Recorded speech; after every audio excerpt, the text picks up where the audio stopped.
Hello guys, this is Camus and welcome back to another one of my videos.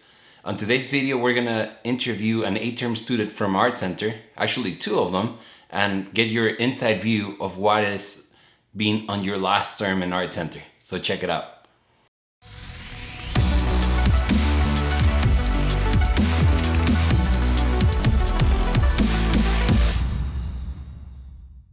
This will be my last video of interviews at Art Center, and the videos after will resume with all our tutorials where we keep drawing and sketching, and I'll keep giving you advice on how to get better as a designer. Don't forget to subscribe. I post videos constantly, so click that subscribe button, check out this video. If you haven't seen the previous one from my visit to Art Center and the interview for 4th term, I suggest you check them out. Check this one out and then I'll see you guys after. So we have Vahan. How's it going, guys? Vahan has almost survived Art Center. He made it almost all the way to the end. This is the last push. 4 weeks left. 4 weeks left and he can get a t-shirt that says I survived Art Center. And a little orange pin. And a little orange pin. $250,000. Awesome, yeah. So if you want to buy one, it's like we have it for $250,000. Just deposit up. The account numbers are down here. Deposit will send it to you, right? Yeah. So he is working on his pretty much final project. Yeah, this is my thesis. I'm working on a Audi A6 all-road competitor from BMW.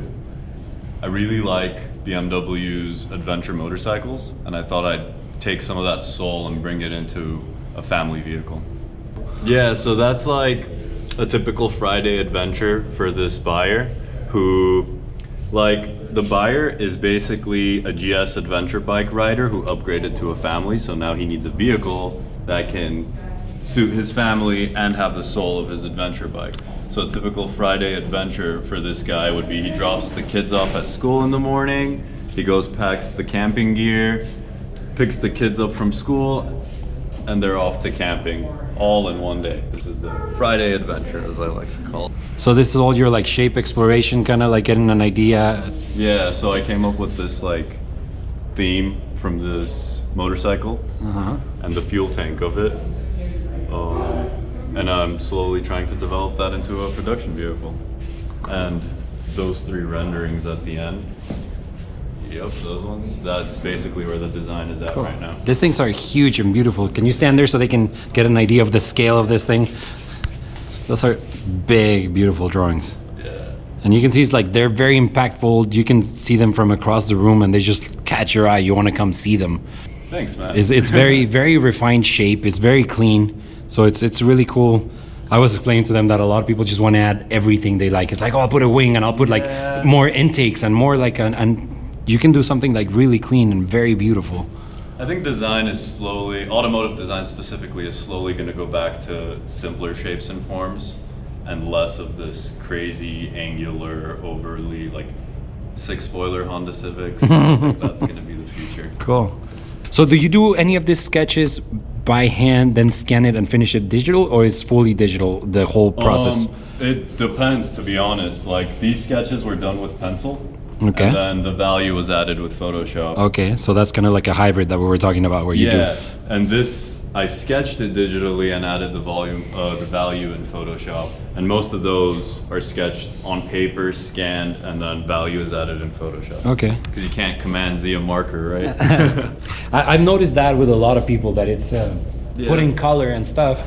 It's really easy. You can make changes, like say Control C, it's beautiful. You just say Control C and you delete and you start over. And also you can have different layers where you try, without losing the previous progress, you can like try 2 different things, different volumes, control it, and then you can compare it side to side. Exactly. It's kind of like this where you have like different exercises of it's small changes, but it makes a huge difference. So this is what the design was in the beginning, and this is where it ended up at the end. And maybe normal people, or like, or I should say non-car designer people, normal might people not see the like these minute differences, but like just the shape of, let's say this graphic right here wasn't really working well. It was slowing down the entire volume. So I decided to do an extended graphic that falls into the roof rail, which makes the car look longer and exaggerates the wagon proportion. So now what's the plan for this? Are you gonna have like a full I did scale? this, which is like a exploration. This is a 10th scale like form study, basically. done by hand. So you take this side view silhouette, and this used to be basically a block, kind of like that, but obviously in this size. And then you take this silhouette and you paste it on this, and you cut out the side view with a bandsaw, and then you shape the rest by hand. Cool. So I did this. How soft is this material? What, you use like sandpaper just like to go through it Yeah, fast? there's this like mesh sandpaper that doesn't wear out. Okay. It Cool. can be done fast. Yeah, you want like a soft material that you can make changes fast, because you want something that you're going to sand forever to just make adjustments. So this is a pretty good way to explore something without spending that much time, right? And getting. And then the next step was to take this into CAD, and then eventually. Did you just use this as inspiration for the changes, or do you actually scan that back into CAD? This was mainly to figure out the gesture, proportion, and stance of the vehicle, which is like one of the most important things of car design. Yeah. Like the details and the headlights and taillights and all the trims and stuff can be changed when it gets a refresh, when it gets a LCI. I think that stands for life cycle something. It's like okay, the facelift that happens to cars. So those things can change, but if the overall, as one of our teacher likes to call it, if the cake isn't good, no matter how much frosting you put on it, it's not. Yeah. Cool.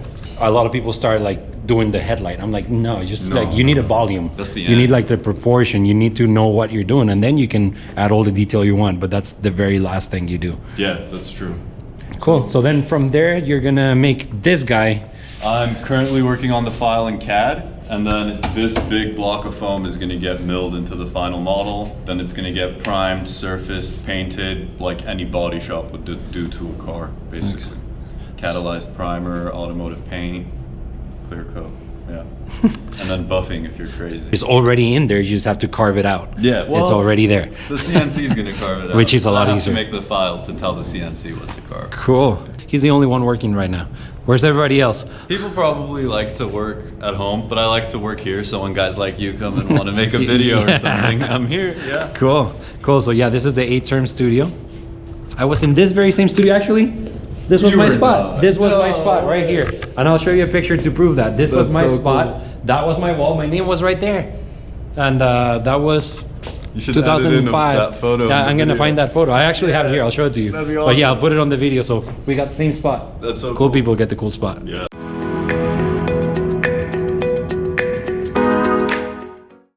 So we have another art center survivor, because her name is May, and she is on her final term. Now she's working on this Audi project, and you can see some of her sketches, and she's right here. You can meet her. She's a little shy, but it's okay. She is super talented. Can you tell us what's your project? So this project, I will focus on doing Audi, AI, and e-tron, and I'm a big fan of Audi TT myself, and you know, Audi TT is phased out. They're gonna stop producing it, and like, what is the next step of the Audi TT? Maybe they wanna do like a electric Audi TT, and this proportion I wanna focus on between the TT and the RH. Wanna have that proportion. Again, like focus on, you know, like family experience. You know, a lot of men, like when they when they have their family, have kids, they start getting rid of their toys. Their toys, yeah, their sport cars. So I want to have this car. What if they can keep their car for another 10 years? So, you know, the TT proportion, the rear seat is really, it's not enough. It's not existent. Yeah, it's just there, but you cannot use it. It's not accessible. So for your concept, it will have like a little more space for a back seat. So instead of like 2 seats, what if it just have 1 seat, but it's accessible, you know? So it have 1 room back there, so he maybe can take his That's a pretty good coworker example for of it. lunch, or take his kid out, you know? Yeah. His wife. So the idea is having that rear deck can shift back, and it's create that kind of opening. It's kind of like convertible, Like a sunroof, non-convertible convertible, car. okay. And design-wise, I focus more on like very geometric shape and very simple surfacing, very clean cut, kind of like the TT. And but wanna have more of that long, that faster, that faster rear to have the feeling of like the R8, so more sporty. But yes, to have that kind of. You can see how she has like right now this is her like shape exploration, so it doesn't go heavy into the detail. It's just to get as many volume and ideas of what you want the car to be before you go refining and advancing. So this is where you do many different directions and you're trying to explore every different concept that you can, making cars that this is very different from this one, and it just keeps evolving until you choose one and you start refining it, right? Yes, so I try to like open to any option as possible to get the volumes. So the A direction is more of like very like graphical like, and very like a little bit shorter proportion, so a little bit look more like a TT. But the thing B is more cabin in the rear for sure, like more headroom in the rear, longer car. But then I feel like it's take away that kind of TT, like a shorter proportion. So I bring back to choose the A direction to keep develop further. So I want to have that really big side glass, very opening.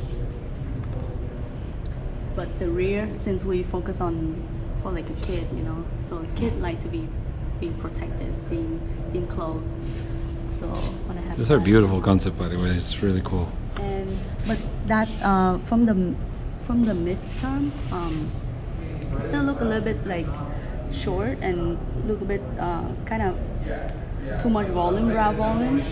So I Slimmed it down a little. slim it down a little bit to keep the feeling of like a little bit more. I kind of feel like it's sporty, having that kind of intake, and the rear of course gonna shift back with a little bit from the TV. And this is like kind of like graphic exploration of Yeah, like a front and rear. it's the rear and you're just working on the front. Audi language. And here's her package drawing where it's like you have to make sure humans fit and the motor and just make sure that you are designing something that is realistic, right? Yeah, believable. I would Believable. Say. Yeah. What's this sketches? These are pretty cool. These are like after developing the alias, it just kind of refinement of Over your alias. yeah, over my alias. You can see the blue alias. In the back. Yeah, that's cool effect though. Just yeah, pretty. Cause you know, figure out perspective. To be honest, it's kind of tricky and It's take long. hard. So it's like just over alias, just figure out surfacing makes sense. Cause a lot of time, like when you sketch, it's like oh, this is kind of like oh, kind of motion sketch, and it's, a lot of time the surfacing doesn't make any sense. Yes. So after the alias, you start realize there's things that work, there's things that not work. So, And I'll cover that more in the future, but yeah, when you sketch something, it's a huge step from sketching it to put it in 3D, and then you realize where surfaces meet or something. You have to figure out how they're going to connect and meet, and that comes later. But the more experience you get, then when you're sketching, you start thinking of that, like how this is going to work together from the sketch, and then it's easier to make that jump to the 3D than when you're like just starting sketching and you do all these lines that look super cool in the sketch, but then on 3D you have no idea what they mean. Yeah. So this is pretty cool. so that will be the rear. Cool. Well, May, thank you so much for your time. You did great. Thank you. And good luck and amazing work. Keep it up. Thank you guys for watching. I hope you learned something from this, guys. You get an inside view of what it's like to be a student and a designer of one of the top design schools in the world. Hope you enjoy it, and I'll see you guys next week.